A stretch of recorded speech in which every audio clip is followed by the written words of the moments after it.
गणेशाय नमः. सार्थ श्री ज्ञानेश्वरी. नामा म्हणे ग्रंथ श्रेष्ठ ज्ञानदेवी, एकतरी ओवी अनुभवावी. ज्ञानेश्वर म्हणजे प्रेम, प्रज्ञा आणि प्रतिभा यांचे प्रयाग तीर्थ होय. शब्दाच्या माध्यमातून सगुण आणि निर्गुण स्वरूपाचे दर्शन घडविणारे संत ज्ञानेश्वर महाराज यांना त्रिवार वंदन. पैठण जवळील गोदावरीच्या उत्तरेस असलेल्या आपेगावचे कुलकर्णी हेच ज्ञानेश्वरांचे घराणे. हे घराणे मध्याधीन शाखेचे देशस्थ यजुर्वेदी ब्राह्मणांचे होते. त्यांचे गोत्र पंचप्रवांकित वस्य हे होते.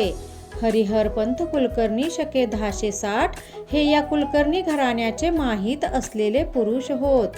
त्यांच्याकडे आपेगावचे कुलकर्णी पद होते. हरिहर पंत यांना रामचंद्र पंत व केशव पंत हे 2 मुलगे आणि मोहनाबाई ही 1 मुलगी होती. केशव पंत लहानपणीच देवाघरी गेले होते. हरिहर पंतानंतर रामचंद्र पंतांनी, रामचंद्र पंतानंतर त्यांचे चिरंजीव गोपाळ पंत व गोपाळ पंतानंतर त्यांचे चिरंजीव त्र्यंबके पंत यांनी आपेगावचे कुलकर्णी पद चालविले. त्र्यंबके पंत हे ज्ञानदेवांचे पणजोबा. ते यादव राजांच्या नोकरीत होते. प्रांताचे अधिकारी म्हणून त्यांनी काही वर्षे काम पाहिले. गोविंद पंत व हरिहर पंत असे त्यांचे 2 मुलगे होते. सिंधन या यादव राजाकरिता लढत असताना हरिहर पंतांनी देह ठेवला. ते पाहून त्र्यंबके पंतांच्या मनात वैराग्य निर्माण झाले. त्र्यंबक पंतांचे ज्येष्ठ पुत्र गोविंद पंत हे ज्ञानदेवांचे आजोबा. त्यांच्या पत्नीचे नाव निराई. निराई या पैठण येथील कृष्णाजी पंत देवकुलांच्या भगिनी. त्र्यंबके पंतांना गोरक्षनाथांचा अनुग्रह लाभला होता आणि गोविंद पंतांना गहिनीनाथांचा अनुग्रह लाभला होता. अशा प्रकारे ज्ञानदेवांच्या घराण्यातील नाथ परंपरा त्र्यंबक पंतापासून सुरू झाली. गोविंद पंत व निराई यांचा संसार सुखाने सुरू होता. दोघे जण पंढरपूरची वारी देखील करत होते. वयाच्या 55 या वर्षी त्यांच्या पोटी पुत्रप्राप्ती झाली. त्याचे नाव विठ्ठल असे ठेवण्यात आले. हेच ज्ञानदेवांचे पिताश्री. त्यांच्या घराण्यात विठ्ठल भक्तीचे प्रतीक म्हणजे त्यांच्या पुत्राचे नाव विठ्ठल हे होणे. परंपरागत चालत आलेल्या सुसंस्काराची वाढ होत होती. त्यांचा व्रतबंध झाल्यावर ज्ञान वृद्धिगत होऊ लागले. विठ्ठल पंथांनी वेदांताच्या अभ्यासाला सुरुवात केली. माताश्री पिताश्री यांना वंदन करून विठ्ठलपंथ तीर्थयात्रेला निघाले. द्वारका, सोरटी सोमनाथ, सप्तशृंग, त्र्यंबक, भीमाशंकर या तीर्थयात्रांना जाऊन आणि भगवंताचे दर्शन घेऊन ते प्राचीन शिवभक्तीचे शिव उपासकांचे पीठ असलेल्या आळंदी क्षेत्री आले. विठ्ठलपंथांनी इंद्रायणीत स्नान केले आणि ते ध्यानस्थ बसले. त्यावेळी आळंदीतील सिद्धोपंत कुलकर्णी यांनी त्यांना पाहिले व त्यांची विचारपूस केली. घरी भोजन करून सर्वजण झोपी गेले. सिद्धोपंतांना एक दिव्य स्वप्न पडले व प्रत्यक्ष पांडुरंगांनी येऊन सांगितले की तुझ्या कन्येचा विवाह त्या तरुण अतिथीशी कर. सिद्धोपंतांनी विठ्ठलपंतांना आपले स्वप्न सकाळी सांगितले. त्यावेळी विठ्ठलपंत म्हणाले, मला काहीच दृष्टांत झालेला नाही. दुसऱ्या दिवशी विठ्ठलपंत झोपी गेले. त्यावेळी त्यांना एक दिव्य स्वप्न पडले आणि सिद्धोपंतांच्या कन्येचे पाणी ग्रहण कर. भक्ती, ज्ञान आणि वैराग्य संपन्न मुले तिच्या पोटी जन्म घेणार आहेत असा आशीर्वाद दिला. विठ्ठलपंतांनी आपले स्वप्न सिद्धोपंतांना सांगितले. अशा प्रकारे विठ्ठलपंत आणि सिद्धोपंतांची रुक्मिणी यांचा विवाह संपन्न झाला. विवाहानंतर विठ्ठलपंत, रुक्मिणी देवी व सिद्धोपंत हे पंढरपूरला आले आणि त्यांनी पांडुरंगाच्या चरणी मस्तक ठेवले. पंढरपूरहून अनेक तीर्थयात्रा करत ते आळंदीस परत आले. त्यानंतर सिद्धोपंतांना बरोबर घेऊन ते आपेगावी गेले. आणि आपल्या मातोश्री व पिताश्रीच्या चरणकमलावर त्यांनी मस्तक ठेवले. गोविंदपंत व नीराई यांनी त्यांना आशीर्वाद दिले. सिद्धोपंतांचेही स्वागत केले. मुलगा घरी आला ह्याचे त्यांना फार समाधान वाटले. सिद्धोपंत आळंदीला परत आले. विठ्ठलपंतांचे आई वडील हळूहळू वयोवृद्ध झाले होते. काही काळ त्यांनी मुलाचा सुखाचा प्रपंच पाहिला आणि ते दोघे वैकुंठवासी झाले. प्रपंचाची जबाबदारी आता विठ्ठलपंत यांच्यावर आली. आई वडील देवाघरी गेल्यामुळे त्यांची वृत्ती अधिकच विरक्त झाली. ते आता उदासीन वृत्तीने वागू लागले. ही परिस्थिती सिद्धोपंतांना समजली. ते आपेगावला आले आणि विठ्ठलपंतांना व रुक्मिणी देवींना घेऊन आळंदीला गेले. आळंदीला आल्यानंतर त्यांची वृत्ती परमार्थाकडे अधिक प्रमाणात ओढ घेऊ लागली. विठ्ठलपंतांनी एकांतामध्ये पत्नीला सांगितले, माझ्या मनात ईश्वर भेटीचा ध्यास आहे, त्यामुळे संन्यास घ्यावा असे प्रकर्षाने जाणवू लागले आहे. पण आपण धर्मपत्नी असल्यामुळे आपली परवानगी आवश्यक आहे. रुक्मिणी देवी सहजपणे उद्गारल्या, आपणास हवा तर अवश्य संन्यास घ्यावा. ते ऐकून विठ्ठलपंत काशीला निघून गेले. काशीला त्यांनी नृसिंहाश्रम यांच्याकडून संन्यास घेतला. आता विठ्ठलपंतांचे नाव चैतन्याश्रम झाले. विठ्ठलपंतांनी संन्यास घेतल्याची बातमी आळंदीपर्यंत येऊन पोहोचली. रुक्मिणी देवींना अतिशय दुःख झाले. त्यांनी साधनेला सुरुवात केली. त्या रोज प्रातःकाली इंद्रायणीचे स्नान करून अश्वत्थ वृक्षाला प्रदक्षिणा घालत होत्या आणि एकभुक्त राहून सदैव नामस्मरण करीत होत्या. एके दिवशी काशीहून यात्रा करत करत नृसिंहाश्रम आळंदीला आले. ते अश्वत्थ वृक्षाखाली ध्यान करत होते. रुक्मिणी देवी वृक्षास प्रदक्षिणा घालत होत्या. त्यांनी नृसिंहाश्रमांचे दर्शन घेतले आणि त्यांनी त्यांना पुत्रवती भव असा आशीर्वाद दिला. रुक्मिणी देवी आपल्या पतीने काशीस जाऊन संन्यास घेतल्याचे कथन केले.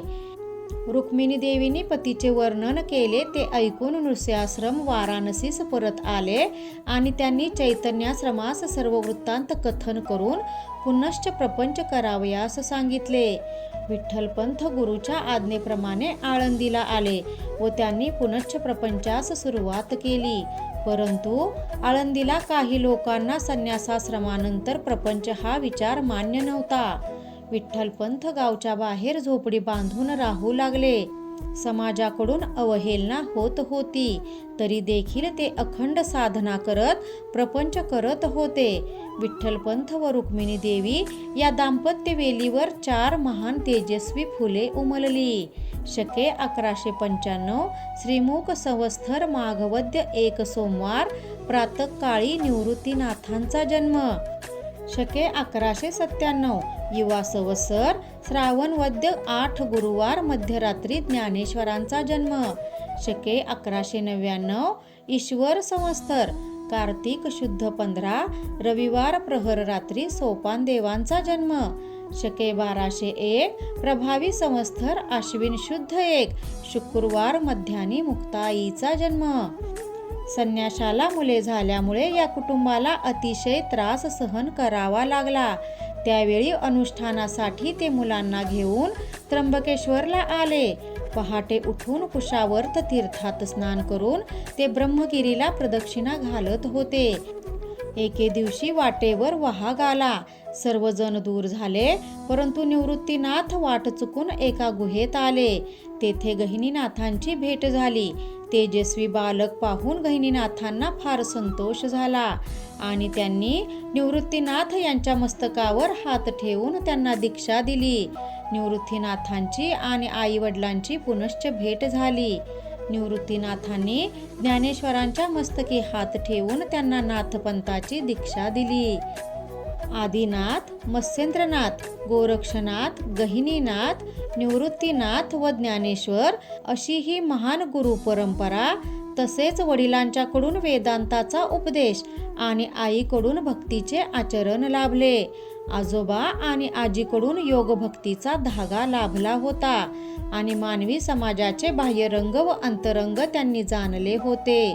मुले मोठी झाल्यामुळे त्यांच्या उपनयनाचा प्रश्न निर्माण झाला. परंतु संन्याशाची मुले म्हणून उपनयनाचा अधिकार मिळाला नाही. देहांत प्रायश्चित्त घ्यावयास लागेल असे विठ्ठलपंतांना सांगण्यात आले. त्याप्रमाणे विठ्ठलपंत आणि रुक्मिणी देवी यांनी जलामध्ये देह अर्पण केला. मुले पोरकी झाली. त्यांनी उपनयनासाठी ब्रह्मवृंदाला विनंती केली.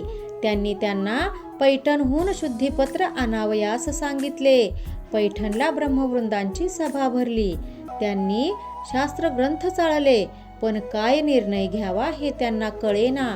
परंतु ज्यावेळी त्यांनी ज्ञानदेवांनी रेड्यामुखी वेद बोलविलेले पाहिले, तेव्हा सर्वजण आश्चर्यचकित झाले. सर्वत्र त्यांची कीर्ती पसरली. पैठणला काही काळ राहून आपल्या प्रबोधनाद्वारे समाजमन जागृत करून अध्ययन अध्यापन करून 4 भावंडे नेवाशाला आली. भगवान विष्णूंनी मोहिनीचे रूप धारण करून अमृत कलश देवांच्या हाती दिला. त्या मोहिनी राजाचे मंदिर नेवाशास आहे. या मोहिनी राजास महालया तथा माळसा असे म्हणतात. ज्ञानेश्वरांना या मोहिनी राजाचे विशेष आकर्षण होते. मानवी मनामध्ये चाललेले दुःख त्यांनी ओळखले होते. आता समाजाचे सर्व भावे कल्याण करण्यासाठी आपले विचार ग्रंथबद्ध व्हावेत असे त्यांना वाटू लागले. सद्गुरू निवृत्तीनाथांची तशी त्यांना आज्ञाही लाभली. गीता हा महाभारताचा भाग असून तिचे कथन रणांगणात युद्धाच्या प्रसंगी झाले आहे. भगवान ज्या अर्जुनास गीता सांगत आहेत त्या अर्जुनाचा सारथी स्वतः भगवान आहे. यावरून मानवी जीवनाचा सारथी स्वतः भगवान आहे हे सूचित होते.